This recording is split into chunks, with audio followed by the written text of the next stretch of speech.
Welcome back to the channel, guys. Today we are revisiting a question I thought I had already answered just a few weeks ago. The question of what is the best all-around modern sports car under $80,000. I did a video on the 981 generation Boxster GTS. And with the 6-speed manual transmission and all of the goodies that the GTS gives you, I claimed that the Boxster GTS is the best all-around sports car under 80 grand. Amazing sounding engine, great handling, a slick 6-speed, excellent steering, great looks, and excellent interior build quality. But just a couple weeks after I posted that video, Uday, the owner of this 2014 991.1 Carrera 4S, reached out because he thought he had the best sub $80,000 sports car there is. He just picked this up a few months ago. It's got less than 28,000 miles on it, and he paid $81,000. I've seen these 991.1 C4Ss with more mileage and fewer options for as low as $65,000. So the question is this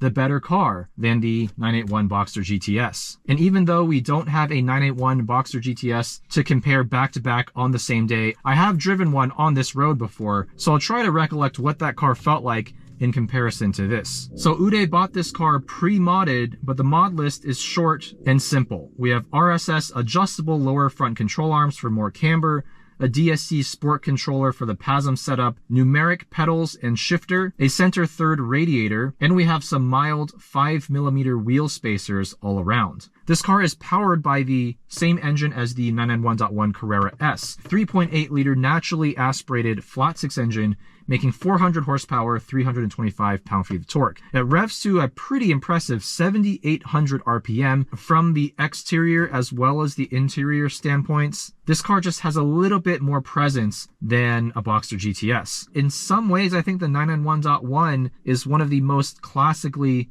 beautiful 911 generations. Even though it grew in size compared to the 997, it looks modern in a way that the 997 just doesn't. But it also doesn't have any crazy exterior design elements that would make it potentially not age well. We've got strut front, multi-link rear suspension, and this one is optioned out with Sport Chrono. The PASM Sport suspension setup, which is a bit lower and firmer than the regular PASM, and Porsche Sports exhaust. So we're gonna throw this into Sport mode, not Sport Plus. That way we can still heel toe our own downshifts. PASM in the firmer setting with the Porsche Sports exhaust valve open. This is all-wheel drive, of course, so it does weigh a bit more than a regular Carrera S.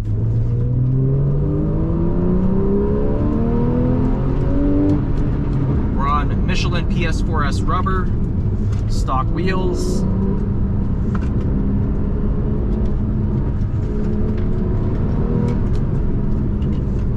Right away, I just feel at home in this car. Such a natural, easy car to drive hard.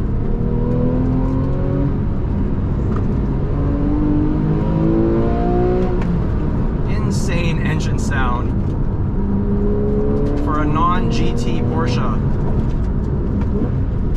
Excellent throttle response, excellent pedal placement, which applies to the stock pedals, but especially with these aftermarket numeric pedals.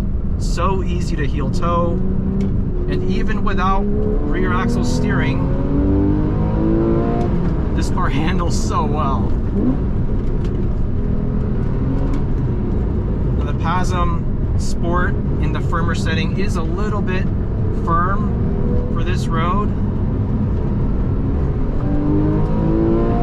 but the body control is excellent. It's just the bump absorption is not quite where I want it to be. But honestly, that applies to the 981 GTS as well. Good steering feel for an EPS, but not great.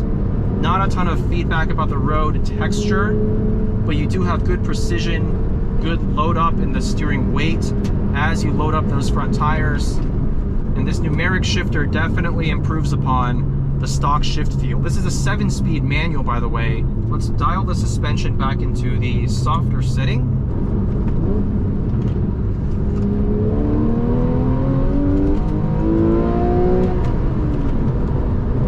Ooh, a little bit of extra motion from the suspension.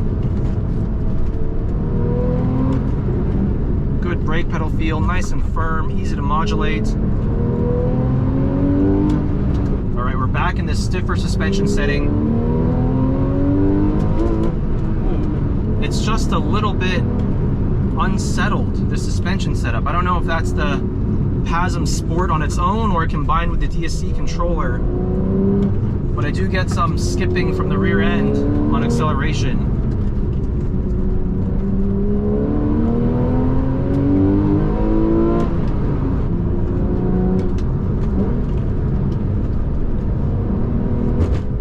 Outside of that, the car is just so easy to drive quickly, as I mentioned earlier. The inputs, the steering, the throttle response, the shifter, even the clutch and brake feel, they're just so dialed.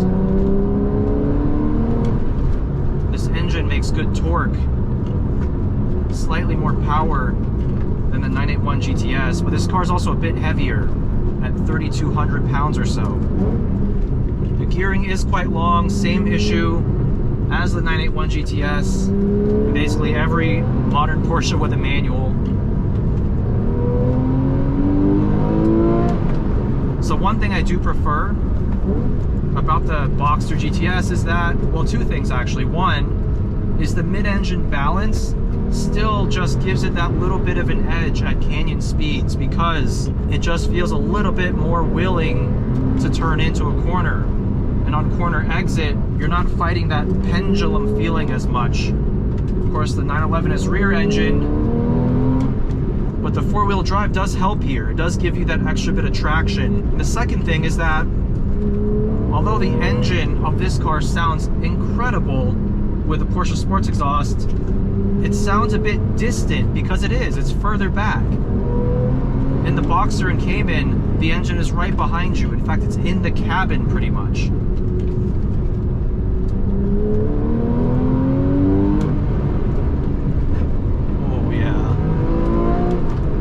Suspension is just a little bit too firm, and the damping's not quite dialed for this bumpy road. Unfortunate that this car obviously has the PASM Sport and the DSC controller, so there's a bit more variables here compared to just the standard PASM on that GTS. So I'd be curious to drive this car with just a regular PASM setup, no DSC controller.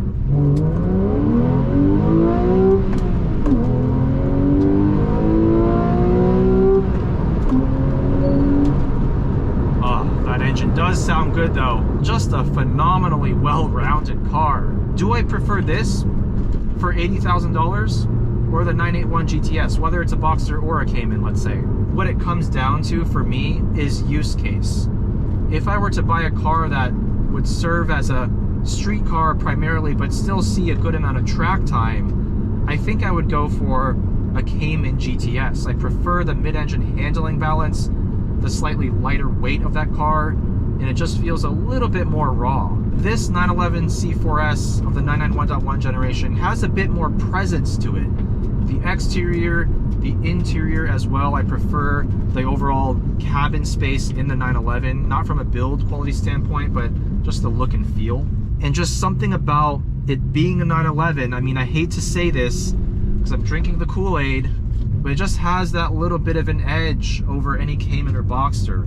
So as a pure street car, as a daily, as a canyon car, I'd go for this. I honestly would. But they're so closely matched. They trade blows in so many ways, and in some other ways, they're virtually identical. So really, it just comes down to which car makes you smile more? Which one are you more likely to turn around after parking it to get one last look, one last photo?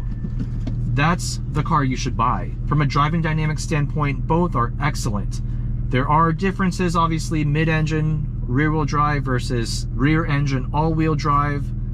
But at the end of the day, we're splitting hairs because Porsche, from this generation, 981 and 991, they were really starting to dial it in with their non-GT cars. Prior to this, I would argue some of the 997s and 996s and 987s, they felt too compromised as an all-around package. But with the 991.1, they really elevated the game. And whichever car you pick here, you're getting an excellent all-around sports car. So big shout out to Uday for offering this 991.1 C4S for review. Let me know which car you prefer down in the comments. Or if neither suits your fancy, what is your favorite all-around sports car for under $80,000 today? Thank you guys for watching, and I'll see you very soon.